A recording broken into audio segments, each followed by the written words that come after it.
किसी समय की बात है, जंगल में एक शेर रहता था। वह हमेशा जंगल में रहने वाले जानवरों को खा जाता था। इस वजह से जंगल के सभी जीव जंतुओं को शेर से बहुत डर लगता था। एक बार सभी जानवरों ने मिलकर शेर के साथ ही समझौता कर लिया कि रोजाना एक पशु शेर के भोजन के लिए स्वयं उसके पास चला आएगा। शेर यह बाण मान गया। उस दिन से रोज एक जानवर अपनी बारी से शेर के पार जाता था और दूसरा जानवर बिना डर के। एक बार खरगोश की बारी आई। वह धीरे धीरे शेर के पास जा ही रहा था कि अचानक रास्ते में न्यू से एक तरकीब सूझी। वह बहुत देर करके शेर के पास पहुंचा।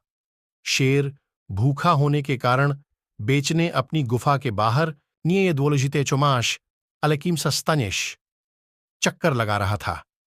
खरगोश को देखते ही शेर गरजा और बोला, अरे खरगोश, तुम इतनी देर से कह रहे थे, भूख से मेरी जान निकली जा रही है। खरगोश बोला, क्या बातें हूं महाराज, हम 5 भाई आपकी सेवा के लिए आ ही रहे थे, लेकिन रास्ते में एक दूसरा शेर मिल गया। वह बोला कि वह जंगल का राजा है।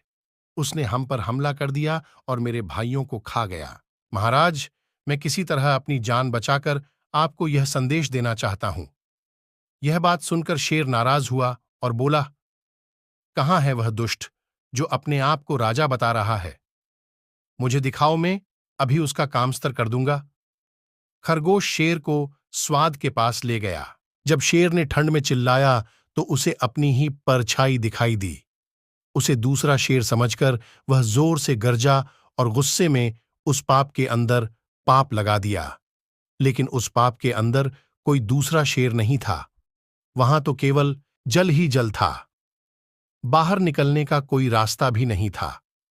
शेर बहुत देर तक पानी के अंदर ही छटपटाता रहा और डबकर वहीं मर गया। इस प्रकार नन्हे खरगोश ने अपनी चतुराई से अपनी तथा अन्य साथियों की जान बचाई।